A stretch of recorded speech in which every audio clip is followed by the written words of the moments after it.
Tepuk tangan loh buat Tuhan Yesus yang ajaib itu. Karena kita tahu itu mustahil buat mereka. Nah, saya mau baca satu ayat ini supaya saudara tahu nanti tentang keluarga Pak Dugi ini. 1 Korintus 15 ayat yang ke-58. Karena itu, saudara-saudaraku yang kekasih, berdirilah teguh, jangan goyah. Saudara perhatikan, kalau ada firman berdirilah teguh dan jangan goyah, sebetulnya posisi kita sedang apa? Sedang goyah. Posisi kita sedang dalam kebimbangan. Maka itu Tuhan bilang, berdirilah teguh, jangan goyah. Dan giatlah selalu, garis bawah ini, giatlah selalu dalam pekerjaan Tuhan. Sebab kamu tahu bahwa dalam persekutuan dengan Tuhan, jerih payahmu tidak sia-sia. Perhatikan ini. Bagi saudara-saudara yang belum tahu, supaya hari ini tahu, ketika pertama kali Tuhan bawa kita ke Sugapa tahun 95, pertama kali dengan Bapak Dr. Andes Fritz Romoyomi sebagai camat waktu itu, maka Tuhan itu pakai Pak Dugi sejak awal, sejak tahun 95. Pokoknya diantara semua orang Sugapa, maka itu saudara di Sugapa, orang Moni khususnya harus berterima kasih betul kepada Pak Dugi. Ketika nggak ada dokter, dia jadi dokter, dia jadi bidan, dia jadi segala-galanya di sana. Nah, perjuangan sekolah kita yang ada di Sugapa, satu-satunya orang yang terus berjuang. Kalau kita nggak bisa kirim makanan, bahan makanan habis, maka keluarga Pak Dugi ini yang memberi makanan itu. Apa saja, alat-alat tukang, keperluan apa, bangunan asrama, semuanya. Pengorbanan Pak Dugi itu luar biasa. Nah, saya ingin ceritakan ini kepada saudara tentang firman ini, supaya dengar baik-baik. Yang nggak pernah giat dalam pekerjaan Tuhan, yang malas-malas dalam pekerjaan Tuhan, dan lebih jahat saya katakan, yang masih hitung-hitungan dengan Tuhan, selalu kalau mengerjakan apa saja pasti mikir untung rugi. Saya tahu masih banyak di antara kita, baik para istri, baik para suami, baik pribadi yang belum menikah, saya melihat di antara kita masih banyak yang suka hitung-hitungan dengan Tuhan. Kalau aku memberi sekian, aku dapat berapa? Maaf, buktinya masih banyak yang pelit di antara kita. Saya tahu uang saudara banyak, tapi kalau untuk pekerjaan Tuhan, saudara hitung-hitungan, tidak apa-apa. Yang rugi saudara sendiri. Saya tidak mengancam, tapi ini fakta. Saya harap gak ada yang pura-pura tuli dengan kebenaran ini. Selalu ingat masa lalu kita. Bagaimana awal-awal kita belum menikah, kita mulai ingat itu terus. Maka itu kalau ada di antara saudara yang mendengar kebenaran dalam pelayanan kita di Papua, yang masih suka hitung-hitungan dengan Tuhan, padahal saudara mampu, saudara punya uang banyak, dengar baik-baik, yang rugi adalah saudara sendiri. Saya melihat kita semua tahu bagaimana perjuangan Pak Dugi. Dia selalu memberi, bukan cuma untuk kita, untuk masyarakat yang di atas. Bagaimana kalau mereka sakit dan sebagainya, perjuangannya ketika obat sering terlambat dikirim pemerintah dari Nabire naik ke Sugapa, dia berjuang. Nah saudara, ketika tadi saya dengar anaknya yang pertama diterima di Fakultas Kedokteran dengan kata hampir tidak bayar apa-apa, waktu saya dengar itu saya langsung peluk Pak Dugi, saya langsung ingat ayat ini. Ingat, Tuhan Yesus adalah pribadi yang tidak pernah berhutang. Katakan amin. Kenapa begitu? Kita masih ingat, kalau saudara baca nanti di rumah Lukas pasal 15. Lukas 5. Pertama kali Tuhan Yesus jumpa Simon, yang akhirnya menjadi Petrus, murid yang luar biasa itu. Pagi itu Tuhan Yesus harus mengajar, tetapi dia nggak punya sarana, dia nggak punya fasilitas. Terus dia melihat ada 2 perahu. Kita masih ingat kisah itu. Maka untuk 2 perahu itu Tuhan Yesus harus pilih salah satu. Tidak mungkin dia pakai dua-duanya. Nah, dia pilih yang milik Simon. Perahu yang satu tidak diketahui karena Lukas tidak menyebut milik siapa. Waktu Tuhan Yesus pinjam perahu Simon untuk mengajar sarana yang dia perlukan dalam mengajar. Saudara, dia tahu perahu itu bersih. Berarti semalam-malaman pemilik perahu itu tidak menangkap ikan. Selesai mengajar, Lukas tidak menulis apa yang diajarkan Tuhan Yesus. Tapi yang Lukas tulis adalah begitu selesai mengajar, perahu dikembalikan. Tuhan Yesus tidak hanya bilang, Simon, terima kasih ya, kamu sudah pinjamkan perahumu kepadaku. Tidak. Nah, dari situ saya belajar. Bagi saudara, maafkan saya kalau saya katakan kalimat ini. Ada orang-orang yang begitu dekat dengan saya dan tahu cara saya hidup, tapi tetap masih pelit dan takut untuk berbagi. Saya heran. Saudara-saudara yang lama, tim yang lama, yang tahun 90-an kita mulai masuk Nabire, terus tahun 95, terus sampai tahun 2000-an, maaf, saya berkata ini kesaksian Pak Duki hari ini, biar itu memotivasi saudara. Mungkin saudara melihat, ya itu kan koden, saya kan bukan koden. Hari ini saya akan tunjukkan tentang Pak Duki. Saya kagum jerih payah Pak Duki dalam menyelamatkan orang-orang pedalaman, dalam ikut merintis membangun kesulitan kita untuk TK di Sukapa. Tuhan nyatakan jerih payahnya tidak sia-sia. Katakan amin. Maka anaknya diterima di Fakultas Kedokteran. Nah, saya ingin hari ini setiap saudara, saya tahu ada wajah-wajah marah kepada saya, itu lihat. Yang wajah marah pasti yang pelit itu, yang sakit hati mendengar khotbah ini. Biar saya akan ngomong habis-habisan. Saudara, ini perkara penting. Kalau saudara merasa begini, Tuhan kan butuh aku, sombong betul saudara. Maka itu saya ingin katakan, yang punya uang banyak dan berkorbannya sedikit untuk pekerjaan Tuhan, hari ini harus sadar betul, gunakan semua yang terbaik untuk pekerjaan Tuhan. Katakan amin saudara. Yang terbaik untuk pekerjaan Tuhan. Saya bersyukur Tuhan membawa saya ketika belum ada apa-apa di Nabire. Agustus 93 dengan Cik Louis kami datang. Belum ada apa-apa, belum tahu mau ngapain di Nabire. Agustus tahun 93. Akhirnya bisa jadi sampai hari ini, 20 tahun kemudian, tahun 2013 ini. Di bulan Agustus ini juga. Sungguh kalau saya melihat kembali ke belakang, Tuhan itu sangat ajaib, tentu luar biasa. Nah, saya katakan ini kepada saudara.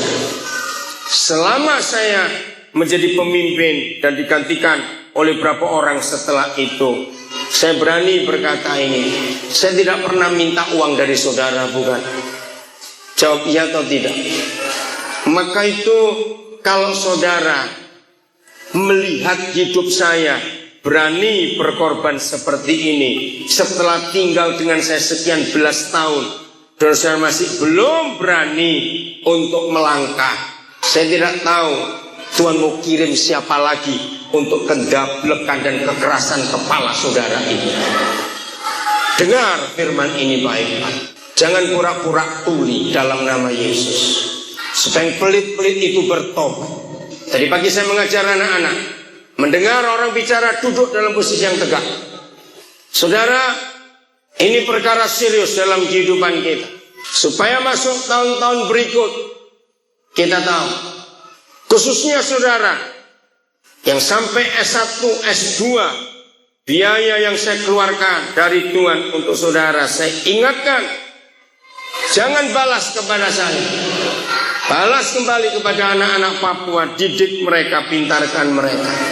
Bagi yang selama ini sudah kaya dan saudara belum pernah memintarkan orang lain, hari ini saudara harus bertobat. Berikan itu. Inilah kebenaran yang Tuhan ingin kita ketahui bersama-sama dalam hidup ini, supaya kita tahu betul apa yang Tuhan mau. Tinggalkan dulu 1 Korintus 15. Yesaya pasal 58. Ayo kita melihat firman ini. Judulnya menarik. Kesalehan yang palsu dan yang sejati. Jadi hidup Kristen yang palsu dan yang sejati. Saya tidak akan menghakimi saudara, tetapi firman ini yang akan menghakimi setiap kita. Setelah saya uraikan ini, tolong yang tidak hafal Alkitab lihat ke layar. Saya minta semuanya baca. Tidak ada yang tunduk kepala. Semuanya. Ini penting. Yang tidak hafal Alkitab lihat ke layar. Setelah ayat-ayat Yesaya 58 ini kita baca, saya tidak minta saudara menjawab palsu atau sejati.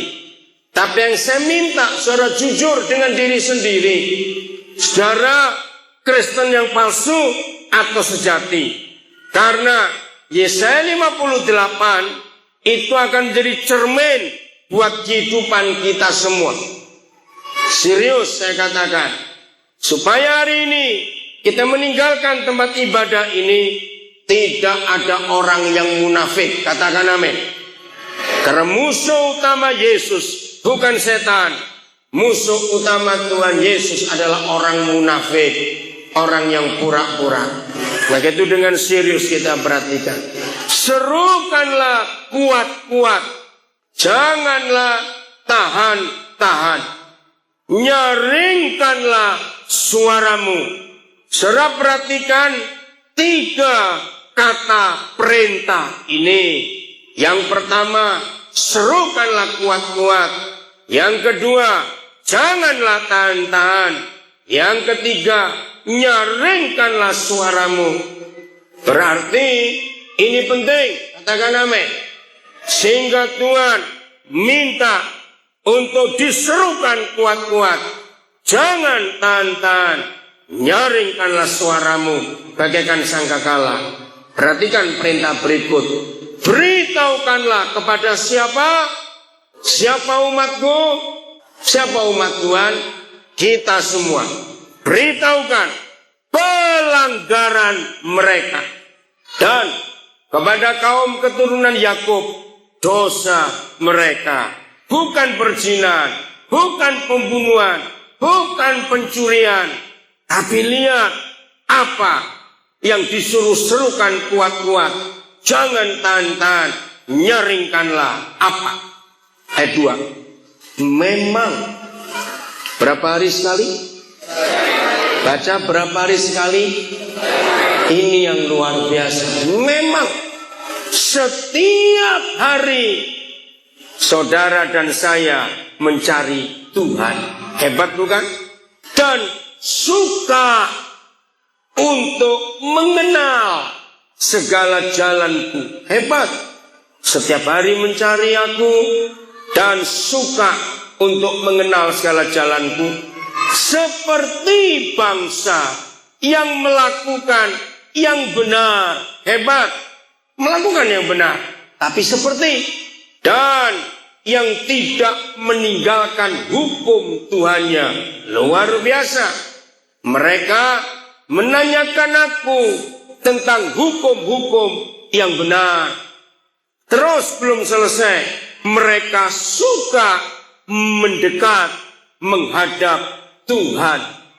Roh Kudus jamah setiap kami, supaya kalau ada di antara kami yang sudah sekian tahun menjadi Kristen, sudah sekian tahun melayani, tapi belum suka mencari Tuhan tiap hari, tidak suka untuk mengenal jalan-Mu, tidak suka melakukan yang benar, ampuni kami. Karena bagi-Mu Tuhan, orang-orang Kristen umat-Mu yang suka yang mencari Tuhan tiap hari, yang suka mengenal jalan-Mu, yang suka akan yang benar, itu ternyata masih dianggap salah kalau ada satu hal ini yang tidak kami lakukan. Jangan biarkan kami meninggalkan tempat ibadah kami ini dengan hati sikap hidup yang sama. Kami jangan diadili dengan hukum kemunafikan. Begitu kami meninggalkan tempat ini, temukan kami anak-anak-Mu yang kesalehannya benar, bukan palsu. Dalam nama Yesus, Roh Kudus menolong kami. Saudara, ayat 2 itu luar biasa. Tanyanya, mereka bertanya, mengapa kami berpuasa? Wow, hebat. Sudah tiap hari suka mencari Tuhan, kesukaannya mengenal jalannya, melakukan yang benar, tidak meninggalkan hukum Tuhan. Bertanya lagi, mengapa kami berpuasa dan engkau tidak memperhatikannya juga? Mengapa kami merendahkan diri dan engkau tidak mengindahkannya juga? Sesungguhnya, nah ini dia, ini kesalahan Kristen yang palsu. Sesungguhnya pada hari puasamu, engkau masih tetap mengurus urusanmu, dan kamu mendesak-desak semua burumu. Ibadah kita, puasa kita, tapi masih mengurus urusan kita. Kita masih mendesak-desak buruh kita. Lihat ayat 4. Sesungguhnya kamu berpuasa sambil berbantah dan berkelahi, serta memukul dengan tinju, dengan tidak semena-mena. Dengan caramu berpuasa seperti sekarang ini, suaramu tidak akan didengar di tempat tinggi. Saya ingin tanyakan kalimat ini. Kalau ada orang berbantah, berkelahi, apalagi memukul dengan tinju, kira-kira kebanyakan mereka itu memperdebatkan, mempersoalkan apa? Yang paling umum dalam hidup sehari-hari. Coba jawab. Uang. Pasti masalah barang-barang, masalah harta, masalah uang. Itu yang diperdebatkan. Berkali-kali saya berkata kepada saudara, salah satu nilai, value pernikahan kita adalah apa yang sering kita diskusikan. Saya berkali-kali mengajar keluarga yang mata duitan, diskusinya tiap hari suami istri pasti masalah duit. Bertengkaran, bantahan yang terjadi di rumah pasti masalah duit. Ayo jujur, apa yang saudara bahas suami istri di rumah dalam minggu ini saja, gak usah bulan yang lalu. Apa yang kita bahas? Jadi jangan berbantah, berkelahi, sampai memukul lagi hanya karena duit. Malu. Nah, ibadah puasa seperti itu, ibadah kita nggak akan didengar di tempat ini. Ayat 5. Sungguh-sungguh inikah berpuasa atau beribadah yang kukehendaki, dan mengadakan hari merendahkan diri, jika engkau menundukkan kepala seperti gelagak dan membentangkan kain karung dan abu sebagai lapik tidur, sungguh-sungguh itukah yang kau sebutkan berpuasa, mengadakan hari yang berkenan kepada Yahweh? Ini ibadah yang secara fisik, yang dilihat oleh orang banyak, puasanya rajin, suka merendahkan diri, tidur pakai kain karung dan sebagainya. Jawab Bapa di surga, bukan. Tegas dia berkata karena tanda seru, bukan. Berpuasa yang ku kehendaki ialah beribadah, hidup dengan Tuhan. Yang ku kehendaki ialah supaya engkau membuka belenggu apa? Kelaliman. Saya akan uraikan kata lalim. Saudara, kita tahu ada Pak Kurnia. Dia itu sudah lama tinggal di Sydney, Australia. Anaknya 2. Pekerjaan mereka sudah cukup baik di Australia. Anak-anak sekolah baik di Australia. Betapa banyak orang Indonesia pingin pindah ke Australia, tidak dapat. Beberapa kali saya dengan Cik Louis ke rumah mereka di Sydney. Mereka ikut kami pelayanan, mendengar saya sharing. Suatu hari dia memutuskan ingin melihat Nabire. Maka dia datang ke Nabire. Tahun ini ya, Februari 2013, Pak Kurnia ini pertama kali ke Nabire. Saudara, semua teman-teman di Australia shock. Begitu dia pulang dari Nabire, kembali ke Australia, dia berunding dengan istrinya. Dia memutuskan pindah ke Indonesia lagi. Wah, semua kaget. Dan pindah ke Indonesia, gak cuma ke Indonesia, dia ingin memberkati Papua, sudah. Dia serius. Bayangkan, sudah mapan di sana. Dalam pencariannya, dia cuma satu. Dia ingin memberkati orang Papua supaya gak lapar. Bagaimana orang Papua bisa mandiri swasembada pangan dengan apa yang ada. Nah, dia itu berdoa. Kami, ya saya kenal dia, saya tuh nggak tahu begitu hebat perjuangannya. Ringkas cerita, dalam doanya Tuhan ketemukan dengan seorang pendeta dari HKBP, namanya pendeta Tigor Sihombing. Nah, pendeta Tigor Sihombing ini pernah belajar dengan orang Jepang. Dia pernah ke Jepang atau tidak? Sekolah di Jepang, belajar teknologi pertanian dan peternakan yang alamiah, tidak pakai bahan-bahan kimia. Nah, kemarin saya ketemu mereka di SP3, saya belum sempat tanya bagaimana cara Pak Kurnia ketemu dengan pendeta Tigor, itu saya belum tanya. Nah, kemarin waktu kami kunjungi mereka ke SP3, saudara, Pak Tigor itu cuma cerita sedikit saja. Ternyata untuk menyuburkan tanah itu nggak perlu obat-obatan kimia. Daun apa saja, pohon apa saja, itu bisa diolah dengan satu teknologi yang sangat sederhana untuk jadi pupuk. Maka kemarin kami ditunjukkan singkong, tahu singkong ya? Itu dicincang, cuma dikasih gula, dicampur dengan daun singkongnya. Nah, itu nanti jadi ragi. Itu untuk makanan babi, makanan ternak, dan kotoran babinya jadi nggak bau. Terus dia mencari semua kayu apa saja, dicincang juga, lalu dibakar, disuling. Nah, minyak kayu dari sulingan itu akan jadi pupuk yang paling hebat dan jadi obat yang paling hebat untuk ternak nggak akan kena penyakit. Jadi saya tanya, jadi Pak Siombing ini nggak perlu bahan apa saja? Tidak, saya tidak bawa apa-apa dari Jawa, semua ada di sini. Saya kaget. Saudara, dalam 2 minggu ini Pak Tigor akan membuat semuanya itu. Lalu 2 minggu ke depan sisanya, saudara, ini bukan gratis, saya nggak sebut angkanya.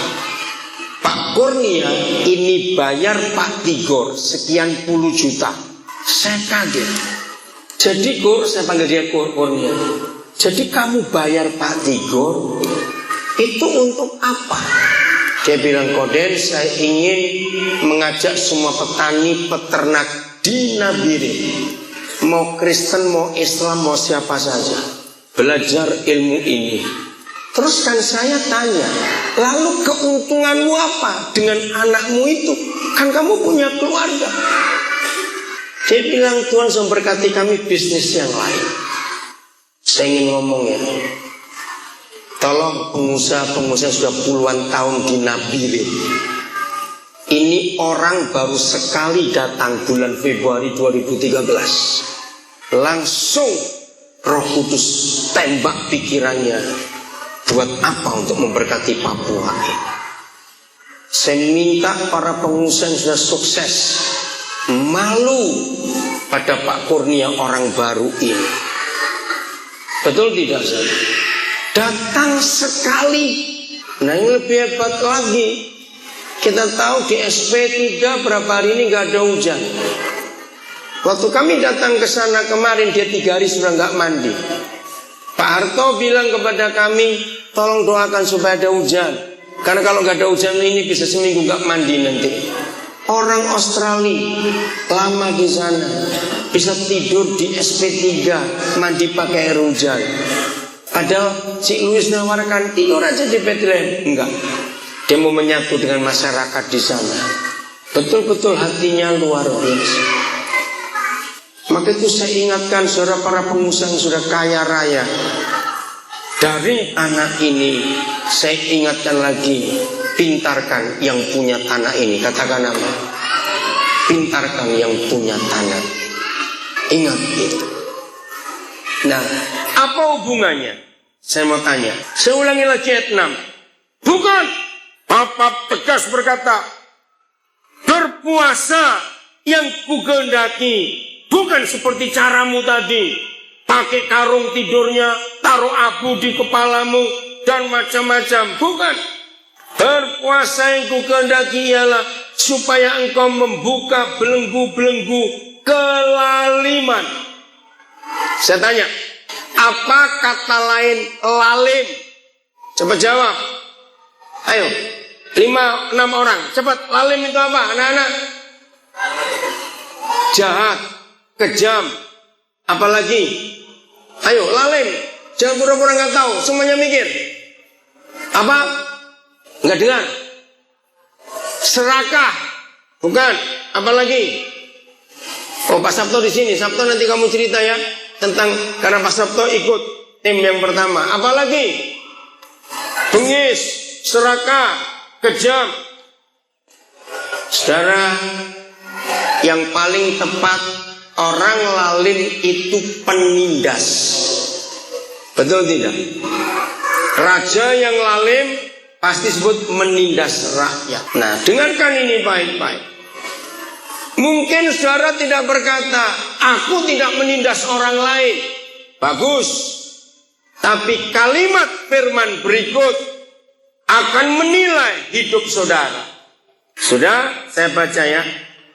Belenggu-belenggu kelaliman harus kita buka. Kemarin akhirnya doa dengan Pak Tigor, dengan Pak Kurnia, dengan tim yang ada. Menurut saudara, orang kaya atau orang miskin yang lalim? Coba jawab. Jawab, orang kaya atau orang miskin yang lalim? Pasti orang kaya. Ternyata kelaliman itu sangat kuat dengan kekuatan uang. Orang lalim, orang miskin tidak mungkin bisa menindas orang lain karena nggak punya kekuatan.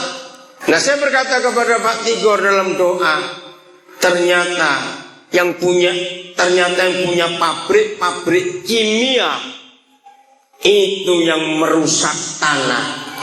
Mereka menjual pupuk-pupuk kimia untuk mereka jadi kaya, tapi tanah jadi rusak. Padahal Tuhan menyediakan di alam ini. Ternyata kalau kita kembali menggunakan alam yang tersedia, nggak perlu bahan-bahan kimia.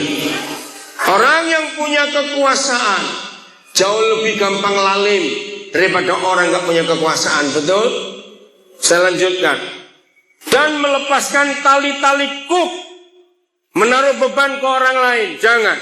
Supaya engkau memerdekakan orang yang teraniaya dan mematahkan setiap kuk.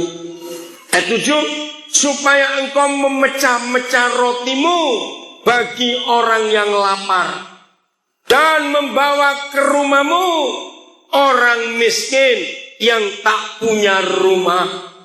Dengarkan orang-orang kaya supaya saudara tahu. Mungkin saudara nggak pernah ketemu orang. Maaf, ini kemuliaan buat Tuhan. Gara-gara ayat ini saudara, yang saya temukan tahun 70-an yang lalu, ketika sampai waktunya saya merasa Tuhan memberkati saya, maka saya suka beli rumah. Dan rumah-rumah itu saya suruh orang-orang itu tinggal.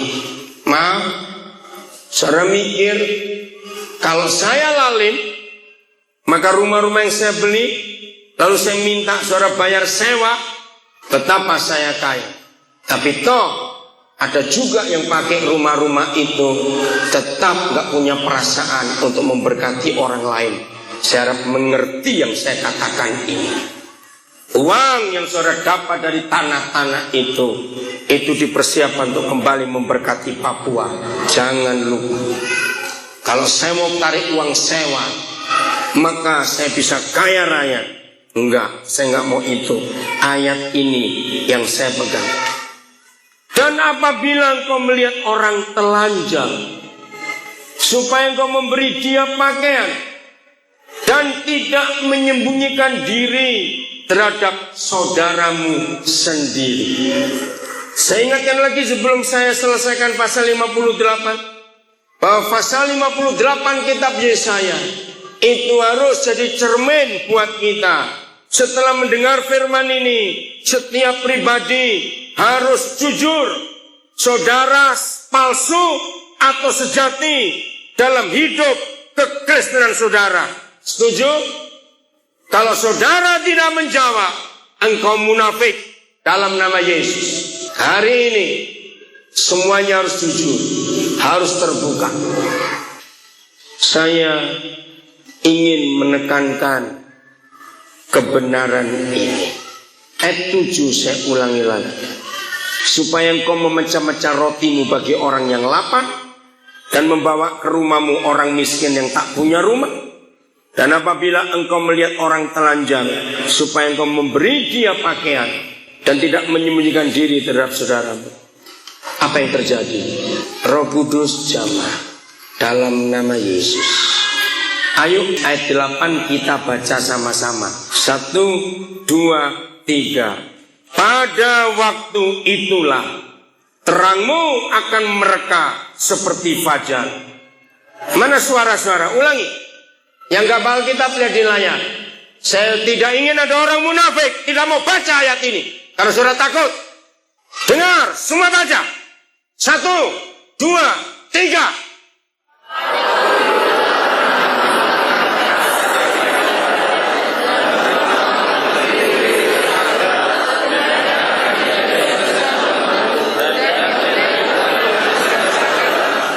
Ini yang terjadi. Pada waktu itulah terangmu akan mereka seperti fajar, dan lukamu akan pulih dengan segera.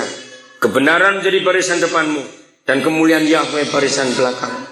Maaf, kalau ini belum terjadi di hidup saudara dan keluarga saudara, berarti saudara masih palsu. Jangan tersinggung, karena ini ukurannya. Kita ini Kristen palsu atau sejati. Itu terang kita, mereka seperti fajar, luka kita pulih tidak, dan seterusnya. Pada waktu itulah engkau akan memanggil dan Yahweh akan menjawab. Engkau akan berteriak minta tolong dan ia akan berkata, ini aku. Apabila engkau tidak lagi mengenakan kuk kepada sesamamu dan tidak lagi menunjuk-nunjuk orang dengan jari dan memfitnah. 20 tahun tepat bulan Agustus ini, pertama kali Tuhan mengajak kita semua untuk kena biring. Ingat, Roh Kudus Kalau ada yang tersinggung dengan firman ini, buat kami untuk berubah. Pulang dari ibadah ini, kami mengambil keputusan bersama anak-anak kami untuk tidak pelit lagi dalam hidup. Dalam nama Yesus. Para pegawai negeri yang sudah punya gaji sekian juta, para pengusaha, karyawan, dan semuanya, Tuhan kau jamakan supaya Tuhan tidak mengadili kami karena kemunafikan kami dalam nama Yesus. Kalau ada yang marah dengan kata-kata yang tajam, yang keras ini, saya ingin saudara mengadili saya dengan ayat 10. Tetapi saya minta saudara jujur. Setelah saudara mengadili saya dengan ayat 10, maka saudara terus mengadili dirimu dengan ayat 10. Setuju? Jawab. Kalau tidak setuju, saya nggak mau uraikan. Untuk apa? Saya tanya, setuju? Saya ulangi. Saya siap diadili dengan ayat 10 bagi saudara yang marah karena kata-kata yang tajam, karena kepelitan dan keegoisan saudara. Adili saya dengan ayat 10. Temukan kesalahan saya lewat ayat ini. Jangan baca dulu. Kalau saudara baca sendiri gak akan ngerti. Saya jamin. Bukan saya sombong. Karena banyak pendeta pun gak pernah ngerti ayat 10. Karena kepelitannya. Kalau saudara mengadili saya dengan ayat 10, dan saudara menemukan kesalahan saya yang saya tidak tahu, tunjukkan. Saya mengaku saya akan bertobat. Tapi jujur, kalau saudara tidak menemukan kesalahan itu, maka yang kedua, adili diri saudara dengan ayat ini. Setuju? Kalau tidak, saya nggak mau uraikan. Setuju ya? Dengar baik-baik. Apabila engkau menyerahkan kepada orang lapar apa yang kau inginkan sendiri, dan memuaskan hati orang yang tertindas, maka terangmu akan terbit dalam gelap, dan kegelapanmu akan seperti rembang tengah hari. Maaf, saya akan buka. Ini cara saya menghakimi dan mengadili diri saya.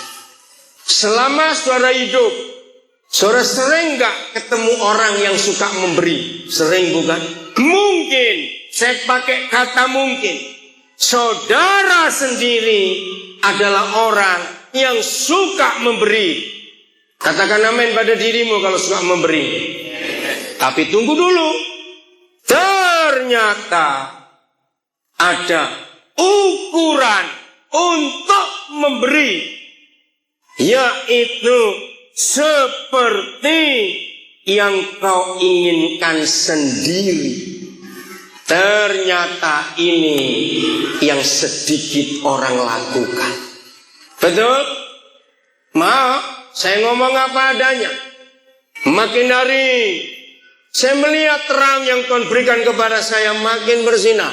Kepercayaan Tuhan kepada saya dalam pelayanan makin luas dan makin besar.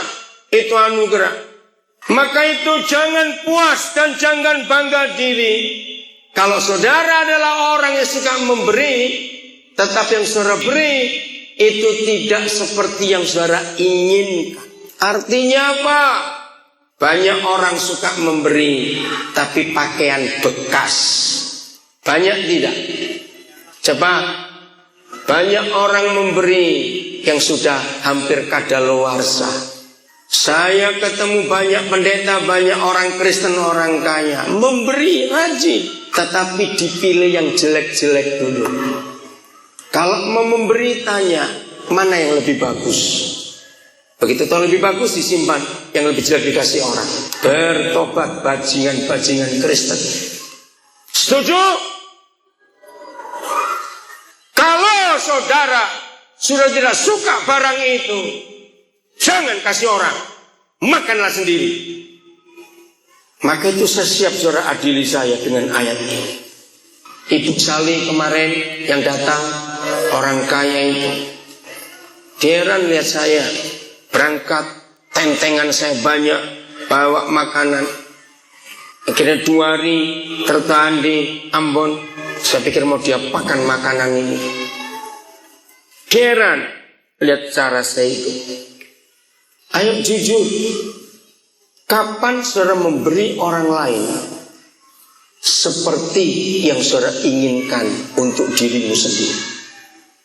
Maka jangan pernah bangga kalau saudara suka memberi, tapi cuma yang bekas dan yang sisa. Yang bagus engkau simpan untuk dirimu sendiri. Bertobat engkau para bajingan Kristen dalam nama Yesus. Karena ini penjahat. Itulah kelaliman. Betul? Karena orang seperti itu adalah menindas orang lain. Catat itu baik-baik. 20 tahun kita ada di Nabire sejak perintisan pertama. Kalau bisa jadi seperti ini satu anugerah Tuhan yang luar biasa. Kalau saudara nggak punya, tunjukkan tidak punya. Yang Tuhan nek dan muntah. Kalau saudara punya tapi pura-pura tidak punya, lalu minta belas kasihan orang lain, penjahat engkau. Ini yang membuat surga tidak pernah nyata. Banyak orang kaya takut kalau ketemu saya karena mereka tahu saya ganas kalau ketemu orang kaya yang pelit, saudara. Akhirnya suatu hari Tuhan melunakkan hati saya.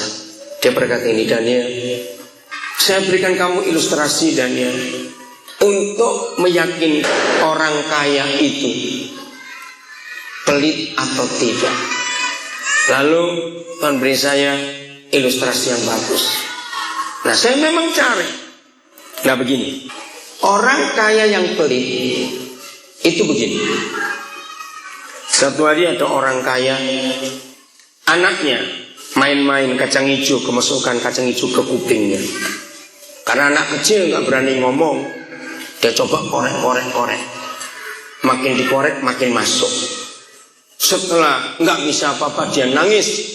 Baru bilang bapaknya, Pak, kacang hijau masuk ke kuping. Wah, dilihat sudah terlalu dalam. Maka dibawa ke dokter. Dokter periksa, ternyata sudah terlalu dalam, harus operasi. Begitu dengar kata operasi, orang kaya ini syok. Berapa dok biayanya? Hampir 10 juta. Kok mahal sekali dok? Karena operasinya banyak. Ini bagian dalam, sensitif. Terus dia, dokter ini tahu ini orang kaya ini pelit. Ada nggak dok yang lebih murah? Oh ada, bahkan bukan cuma murah, gratis. Nah, saya mau gratis dok, karena pelit. Bawa anakmu pulang, tetesi air kupingnya selama 3 hari. Begitu jadi kecambat, cabutlah. Nah itu gratis. Saya dapat ilustrasi itu, saya tertawa. Jadi orang kaya pelit itu untuk anaknya sendiri pun hitung-hitungan. Apalagi untuk orang lain, bajingan. Betul? Dengar yang kaya-kaya hari ini. Kalau engkau pura-pura miskin, saya doakan jadilah miskin dalam nama Yesus supaya tahu rasa. Tepuk tangan supaya yang kaya pelit itu bertobat. Serius saya berkata, sudah terlalu lama Tuhan memanjakan kita. Jangan pura-pura sudah kaya, pura-pura sok miskin lagi, minta dikasihani terus. Kalau saudara bisa memberi orang seperti yang kau inginkan sendiri, berbahagialah diri. Saya ingin semua saudara belajar kebenaran. Maaf kalau saya tidak melakukan hukum firman Tuhan ini, maka tidak akan berdiri sebuah sekolah seperti ini. Betul tidak? Tidak akan. Nah, kita yang baru-baru bergabung dengar. Jadi pulang dari sini, semua pribadi harus melihat hukum ini. Ayat 11. Yahweh akan menuntun engkau senantiasa dan akan memuaskan hatimu di tanah yang kering. Dan akan membarui kekuatanmu.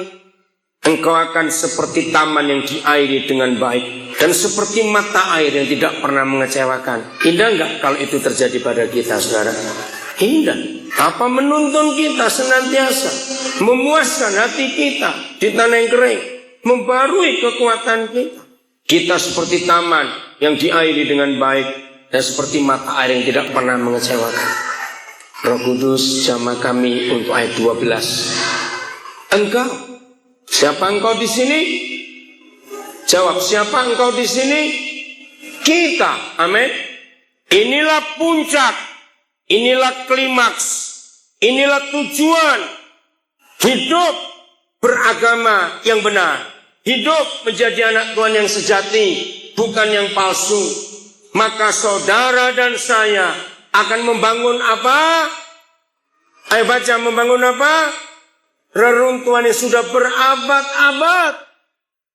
Setiap kali saudara membaca membangun, itu bukan gedung, bukan bangunan, tetapi itu hidup orang. Amin. Saudara-saudara sering dengar saya mengajar, maka itu selama saya hidup, buat saya membangun orang itu jauh lebih penting daripada membangun gedung. Katakan amin. Orang dulu. Jadi membangun reruntuhan sudah berabad-abad, itu artinya hidup yang hancur. Hidup yang hancur. Ayo mulai hari ini, lihat ke depan, turunkan tanganmu. Saya nggak pernah kenal Wandi, tapi kakaknya itu anak saya. Suatu hari kakaknya telepon saya, dia bilang, papi, saya itu punya adik, ada di Kalimantan Tengah, lagi bermasalah. Saya itu kalau dengar ada orang bermasalah, saya langsung akan cari. Hari Minggu kemarin, minggu yang lalu ya, seminggu besok, saya masih di Jakarta di satu gereja. Akhirnya beberapa saudara-saudaramu, anak-anak saya yang lain juga datang. Cukup banyak. Nah, waktu mereka datang, saya beri kesaksian. Nah, ada seorang ibu, keluarga Simanjuntak. Saya nggak kenal. Terus dia cerita, tadi saya mendengar firman dan kesaksian Bapak. Saya cuma bisa menangis. Kami 5 bersaudara. 4 cewek, saya anak kedua. Adik kami nomor 3 itu satu-satunya cowok. Sekarang dia di Timika. Dia begitu sakit hati kepada bapak. Memang bapak kami bengis. 8 tahun yang lalu dia melarikan diri dari keluarga karena dia gak tahan. Ikut sepupu kami yang ada di Manokwari. Lalu sepupu kami memindahkan dia ke Timika. 4 tahun yang lalu bapak meninggal. Waktu masih sakit, kami ongkosi dia untuk pulang, dia tidak. Dia berkata, saya gak punya bapak. Yang mati itu bukan bapak saya. Sambil menangis, ibu ini berkata, kan bapak tinggal di Papua, bisa gak bapak tolong adik saya? Oh bisa. Saya minta nomor telepon. Minggu malam, saya sudah telepon dia. Tadi siang, saya masih kontak dia. Saya langsung bilang, saya tahu kisah hidupmu dari kakakmu, namanya ini. Tapi kakaknya pun sudah telepon. Saudara saya ini kalau dengar orang yang bermasalah, orang apa, saya ingin cepat buat sesuatu. Nah, akhirnya saya telepon Wandi. Telepon terus berapa bulan ya Wandi kita telepon-teleponan itu? Kira-kira berapa bulan? Lama ya? Berapa bulan kira-kira aja? Tapi lupa. Hampir setahun nih. Hampir setahun. Saya terus bimbing dia lewat telepon terus begitu. Gunawan, mungkin ini jawaban pertanyaanmu tadi untuk murid-murid yang kau layani. Nah, akhirnya sampai pada keputusan, saya nggak bisa di sini lagi di Kalimantan Tengah. Udah, kamu ikut. Saya bawa dia ke Nabire. Saya ongkosi. Saya nggak kenal. Saudara, Tuhan bekerja luar biasa. Siapa ingat Dr. Sevrianus Ukago, ya anak Mei. Saya nggak pernah kenal dia.